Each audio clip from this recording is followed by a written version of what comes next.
Hello everyone, I am Shahnawaz Alam and welcome to my YouTube channel S K English world. तो guys हम जो है present perfect class जो है हमारी चल रही थी।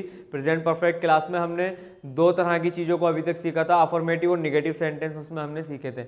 अफर्मेटिव एक बताने का तरीका और निगेटिव एक मना करने का तरीका। तो गाइज ऐसे ही क्लास हमारी आगे फिर से आपके लिए मैं लेकर आ गया हूँ, जारी रहेगी क्लास आज की। तो प्रेजेंट परफेक्ट में आज हम पढ़ने वाले हैं कि अपनी बात को सामने वाले से पूछना कैसे है।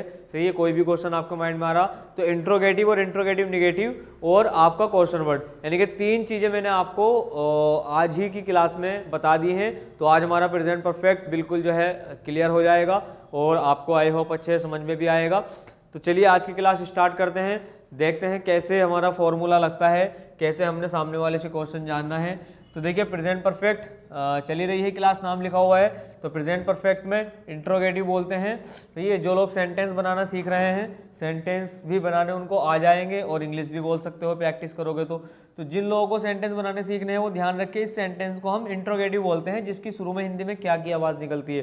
क्या तुम जाते हो, क्या तुम खाते हो, क्या तुम वहाँ जा रहे हो, क्या वह आ गया है। तो चाहे किसी भी फॉर्म में हिंदी आपकी कोई भी हो, शुरू में अगर क्या आएगा तो वो सेंटेंस इंग्लिश में ग्रामर में आपका जो है इंट्रोगेटिव होगा। तो इंट्रोगेटिव हैज और हैव आप लगाकर शुरू में और क्या बोलते हैं बाद में सब्जेक्ट लगा लेंगे, फिर वो आपकी थर्ड फॉर्म और ऑब्जेक्ट है ना। यहाँ पर एग्जाम्पल लिखा हुआ है, देखिए एग्जाम्पल देखिए क्या है, क्या आपने खाना खा लिया है। सही है, तो मैंने पिछली क्लास में आपको एक पहचान बताई थी, काम का समाप्त हो जाना।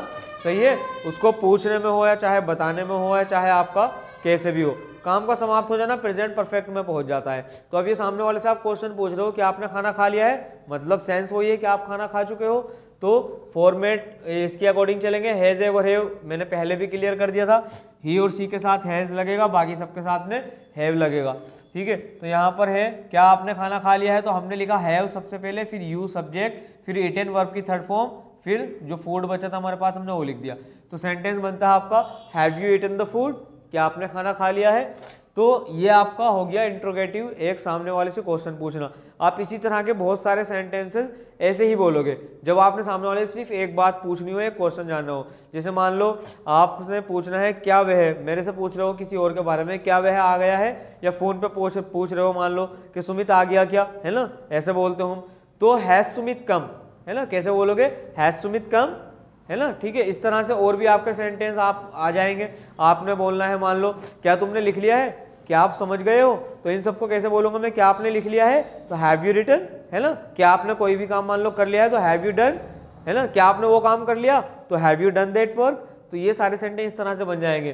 तो आई होप इसका एक ही एग्जांपल मैंने आज लिखा और फॉर्मूला आप लिखा था, तो ये अपनी स्पीकिंग में आपने बस यूज करना है। एक सेंटेंस समझ लो, उसकी रूट जो है समझ लो सही से क्या कहती है, और फिर देन अपने हिसाब से सारे सेंटेंस बनाने हैं। क्योंकि मैं यहाँ पर कितने भी लिखवा दूंगा, रटना तो आपने है नहीं, आपने फिर फोकस करना है, समझना है चीज़ों को, और देन अपने हिसाब से और ज़्यादा सेंटेंसेस बनाने हैं। ठीक है, अब कुछ सेंटेंस ऐसे होते हैं, दूसरा फॉर्मूला हमारा इंट्रोगेटिव निगेटिव का है। तो इंट्रोगेटिव और निगेटिव क्या कहता है कि जब बीच शुरू में क्या भी आए और बीच में नहीं भी आ जाए। बहुत सारे वाक्य बोलते हैं हम ऐसे भी कि मान लो वह नहीं आया क्या आज, है ना, तुमने क्या नहीं किया काम अभी तक, है ना, तुमने कपड़े नहीं धोए, तुमने मुंह नहीं धोया। तो ये सारे हम क्या कर रहे हैं, सामने वाले से क्वेश्चन पूछ रहे हैं और नहीं भी आ रहा है इसमें बीच में।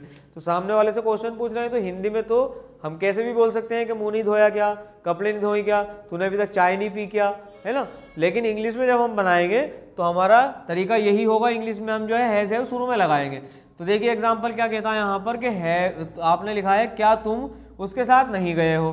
तो इसमें फॉर्मूला बिल्कुल सेम ये वाला इसी के जैसा है, बस इसमें नोट आ रहा सब्जेक्ट के बाद, ये ध्यान रखना क्योंकि हिंदी के सेंटेंस में हमारा नहीं है। तो हमने बनाया क्या तुम उसके साथ नहीं गए हो, हैव यू नॉट, है ना, have you not gone with him. अब ये सेंटेंस कैसे बनाया, बड़ा इजी है, फॉर्मूले में देख देख कर बनाते रहो। सबसे पहले हैज हैव रखना, तो हमने हैव रख दिया, सब्जेक्ट रखना हमने यू रख दिया जो कि ये था तुम, उसके बाद में सब्जेक्ट के बाद में नोट आएगा, नोट ऐसे कैसे रख दिया हमने। वर्ब की थर्ड फॉर्म आएगी, वर्ब हमें पता ही है क्या है सेंटेंस में, गए हो, जाने की बात हो रही है, तो हमने गो का गॉन कर दिया विद हिम, जो बचा उसके बाद में फिर वो लास्ट में वो आ जाता है ऑब्जेक्ट के रूप में। तो ये हो गया सेंटेंस आपका, have you not gone with him. अब आपने ऐसे कहना हो मान लो कि क्या तुमने अभी तक कपड़े नहीं धोए, तो have you not washed the cloth yet, है ना। या आपने कहना है मान लो क्या वे नहीं आया है, हैज ही नॉट कम, है ना। क्या तुमने अभी तक लिखा नहीं है, have you not written yet, है ना। तो ये सब हो जाएगा। तो ऐसे ही आपने बोलना है क्वेश्चन वर्ड। तो क्वेश्चन वर्ड होते हैं, आपको ये भी क्लियर है, मैं काफी सारी क्लासेस में बता चुका हूँ, कब, कहाँ, क्यों, किस समय, किसके साथ, ये QW फैमिली से जो भी जितने भी बिलोंग करते हैं ये सारे क्वेश्चन वर्ड है हमारा, चाहे उसमें हाउ मेनी आ जाए, हाउ मच आ जाए या कुछ भी। तो इन सारे सेंटेंस को हम क्वेश्चन वर्ड के फॉर्मूले में सबसे पहले रखते हैं, फिर उसके बाद में हैज हैव लगाते हैं साथ में उसके, फिर सब्जेक्ट, फिर वर्ब की थर्ड फॉर्म, फिर ऑब्जेक्ट। हिंदी इसकी किस प्रकार होती है, ये हम लॉन्ग कन्वर्सेशन करने के लिए पूछते हैं। जैसे मान लो तुम कहाँ गए हो, तुमने किससे बात की है, तुमने यह किस लिए किया है, तुम यहाँ क्यों आए हो, है ना, तुमने आज क्या किया है। तो ये सारे सारे सेंटेंस बोलने के लिए आएगा। जैसे यहाँ पर एग्जांपल देखिए क्या लिखा हुआ है कि वह कहाँ चला गया है ना, तो वह कहाँ चला गया है क्वेश्चन वर्ड इसमें यह था, तो हमने क्वेश्चन वर्ड शुरू में रखा वेयर, कहाँ को वेयर बोलते हैं, इसके साथ हैज हैव लगाया हमने किसके अकॉर्डिंग, सब्जेक्ट के अकॉर्डिंग। तो हैज आ गया यहाँ पर, वेयर हैज, सब्जेक्ट क्या है अब ही है तो ही आ गया, वर्ब बची बस ये आ गया, इसमें कुछ है ही नहीं। और तो बोलोगे आप वेयर हैज यू गॉन, सही है, आज तुमने क्या किया है, तो where have you done today, है ना, तुमने आज किससे बात की है, तो with whom did you have you talked today. तो ये इस तरह से सेंटेंस आपके सारे बोले जाएंगे। आज तुमने क्या सीखा है, तो what have you learned today, है ना। ये सारे सेंटेंस आप ऐसे बोल सकते हो, जितने भी सेंटेंस आपके माइंड में आए बस ये आपने एक बार समझना है और इनकी प्रैक्टिस करनी है, अलग अलग तरह से अपने माइंड से बनाकर देखने हैं। लिखना भी नहीं है तो सिर्फ प्रैक्टिस तो जरूर करनी है, तभी इंग्लिश बोलना आपके लिए पॉसिबल है, सही है। क्योंकि ये आपको मैं बिल्कुल रूट्स मजबूत करा रहा हूँ, आपकी ऐसी जड़ दे रहा हूँ सेंटेंस बनाने की, और बहुत ही इजी ट्रिक है समझने की। इसमें कोई ज़्यादा मतलब ऐसा टफ नहीं है, अकॉर्डिंग टू ग्रामर कुछ नहीं है कि जिससे आपको दिक्कत आए, कोई किताबी लैंग्वेज में यूज़ नहीं करता, तो बहुत ही ईजी है, बस आपने समझकर प्रैक्टिस करनी है। अब आप इस पोर्शन का एक स्क्रीनशॉट ले लीजिएगा, क्योंकि आपको आसानी हो जाएगी समझने में बाद में रिवाइज करने के लिए। तो आप जल्दी से इसका एक स्क्रीनशॉट ले लें और इसको अच्छे से समझें बाद में भी, और इस पर प्रैक्टिस करते रहें, और प्रैक्टिस करते रहो, ऐसी सेंटेंस भी क्लियर होते रहेंगे और आप इनको बनाते रहो। अब देखिए ये प्रेजेंट परफेक्ट था, आई होप आपको अच्छे से समझ में आ भी गया है। लेकिन अब पास्ट परफेक्ट हम आगे पढ़ेंगे। तो देखिए इसमें तो हैज हैव आता था, अब पास्ट परफेक्ट भी बिल्कुल सेम इसी के जैसा है, जो कि मैंने आज की क्लास में ही क्लियर करा दिया है, जो कि हमारा इधर लिखा हुआ है। लेकिन पास्ट परफेक्ट में क्या डिफरेंस है, इसमें हैज हैव आता था, उसमें सिर्फ हेड आएगा, सही है। तो हेड सभी के साथ में हेड आएगा, तो यहाँ पर क्या हो जाएंगे, ये जो फॉर्मूले लिखे हुए हैं, तो जो हमने पिछली प्रेजेंट परफेक्ट की क्लास में भी 2 फॉर्मूले लिखवाए थे, जहां जहां हैज हैव है बस हैज हैव की जगह पर दोनों गायब होकर हेड आ जाएगा, किसमें, पास्ट परफेक्ट में। तो जब भी आप पास्ट परफेक्ट के मान लो सेंटेंस बोलोगे या बनाओगे, तो बस उसमें हैज हैव की जगह बिल्कुल हेड लगा देना है। और ये अगर आपको समझ में आ गया तो सेम इसी के जैसा है, इसमें चुका है चुकी है, और उसमें आएगा चुका था चुकी था। तो चलो इसको अच्छे से समझ लेते हैं कि इसकी कुछ पहचान है, वो क्या है। देखिए पास्ट परफेक्ट हमारा सेंटेंस है, इसकी पहचान मैंने लिखी चुका था चुकी थी चुके थे, ठीक है। अब इसमें एक पहचान मैंने ये लिखी है कि जब पास्ट में कुछ बताते हैं, है ना, यानी कि हम पास्ट की बातों को बात कर रहे हैं, बता रहे हैं, तो जब उसमें कुछ बताते हैं और उस समय और उसमें, है ना, समय का जिक्र किया गया हो और उसमें समय का जिक्र किया गया हो। यानी कि जैसे आपने पास्ट में कोई बात बोली, तो एक तो आप सिंपल बोलते हो कि मान लो वह आ गया, मैंने उसे समझा दिया, मैंने उससे बात की, तो एक तो सिंपल हो गया। पास्ट इंडेफिनेट जिसमें किया था, गया था, आया था, खाया था, पिया था, वर्ब की सेकंड फॉर्म से आप बताते हो, है ना, जिसमें डिड नॉट वाले आते थे, तो पास्ट इंडेफिनेट एक तो रूल हो गया वो। अब सेकंड ये क्या है कि जब समय का जिक्र किया गया हो, यानी कि आप अगर ऐसा कहो, एक तो आप कहते हो कि मैंने इस किताब को पढ़ा, और एक आप कहो कि मैंने इस किताब को कल पढ़ा था, यानी कि कल मैं इस किताब को पढ़ चुका था, तो कल ये समय आ गया। जैसे आप कहोगे मैंने इस किताब को सन 2010 में लिखा, तो यहाँ टाइम मेंशन कर दिया आपने, सन 2010 में लिखा। तो पास्ट परफेक्ट मोस्टली आपने कहाँ यूज करना है, जब आप पास्ट में कोई बात बोल रहे हो और उसके साथ साथ आप समय का जिक्र करते हो उस सेंटेंस में, है ना। 2 तरीके होते हैं, पास्ट इंडेफिनिट में सिंपल बोलते हो आप कि मैंने इस किताब को लिखा, सही है, तो मैंने लिखा, अपने बारे में बता रहे हो, तो आई रोट दिस बुक। लेकिन आप कह रहे हो कि मैंने इस किताब को सन 2010 में लिखा, तो यहाँ पर टाइम मेंशन हो गया, तो टाइम मेंशन हो गया तो अब ये पास्ट परफेक्ट में पहुंच गया। अब ये बनेगा I had written this book in 2010। तो इस तरह से सेंटेंस बनेंगे, बस ये पहचान है इसकी।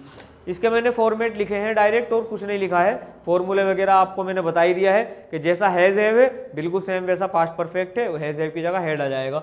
तो इसमें सभी के साथ हेड का प्रयोग करते हैं। इसके मैंने फॉर्मेट लिखे हैं, आई हैड गॉन, मैं जा चुका था, ये बताने का तरीका, यानी कि आप कोई से भी काम बताना चाहते हो, चाहे वो हो कि मैंने इस किताब को सन 2010 में लिखा था, उस समय तक वह मर गया था, उस समय तक वह आ गया था, तब मैंने खाना खा लिया था, है ना, तब मैंने खाना खा लिया था, ऐसा भी आप बोलो तो I had eaten the food then, है ना। तो तब मैंने खाना खा लिया था। अब मना करोगे तो आई हैड नॉट लग जाएगा, और पूछोगे किसी से क्वेश्चन तो हैड आई, यानी कि इस गोन गोन की जगह पर जो भी चीज आप बोलना चाह रहे हो फॉर्मेट ये रहेगा इधर वाला, और इस गोन की जगह पर आपकी वर्ब चेंज होती रहेगी। सही है, तो कितना सिंपल है ना पास्ट परफेक्ट भी। अब आप इसको भी अलग से स्क्रीनशॉट ले लो और इसको भी नोटबुक में अपनी नोट डाउन कर लेना, और उसके बाद में इसकी भी बस प्रैक्टिस करनी है आपने। सिर्फ ध्यान रखना है पहचान का कि इसमें जब हम टाइम मेंशन करेंगे तो हमारा पास्ट परफेक्ट में बनेगा सेंटेंस, अदरवाइज हमारा जो है पास्ट इंडेफिनेट में बोला जाता है अगर हम समय का जिक्र नहीं करते। तो जब आप एक बार खुद से इसको पढ़ोगे क्लास देखने के बाद तो आपको ये खुद ऑटोमेटिकली क्लियर हो जाएगा बहुत अच्छे से और समझ आ जाएगा। आई होप आपने स्क्रीनशॉट ले लिया हो। तो अब क्या बचता है, बस अब आपकी प्रैक्टिस बचती है, आपने प्रैक्टिस करनी है और आपको इंग्लिश स्पीकिंग भी आ जाएगी बोलनी, और यहाँ पर आपके सेंटेंसेस भी क्लियर हो जाएंगे। ऐसे ही आप एग्जाम में लिखेंगे, चाहे आप किसी कॉम्पिटिटिव एग्जाम की तैयारी करो या चाहे आप कुछ भी करो, आपने ऐसे ही इसी फॉर्मेट के जरिए आपने चलना होगा और सेंटेंस ऐसे ही बनेंगे। और ये तरीका अगर आपसे आ गया तो आप कहीं भी कभी भी मार खाने वाले नहीं हो, बहुत अच्छे सेंटेंस बना सकते हो, और आपकी इंग्लिश भी बहुत ही ज़्यादा मतलब अपीलिंग होगी, और आपकी इंग्लिश जो है बहुत ही इफेक्टिव और इम्पैक्टफुल होगी, क्योंकि आप सेंटेंस के जरिए इंग्लिश सीखे हुए होंगे। तो आपकी इंग्लिश कभी भी इधर उधर नहीं होनेगी और कॉन्फिडेंस भी आपका बिल्कुल हाई रहेगा। तो थैंक यू गाइस, आज की क्लास में मेरी ओर से इतना ही था। अगर आपको मेरा वीडियो पसंद आता है, मेरा पढ़ाने का तरीका अच्छा लगता है, तो प्लीज़ आप वीडियो को शेयर और लाइक जरूर कर दीजिएगा। जिन लोगों ने अभी तक चैनल को सब्सक्राइब नहीं किया है वो कृपया चैनल को सब्सक्राइब कर लीजिएगा। Thank you very much.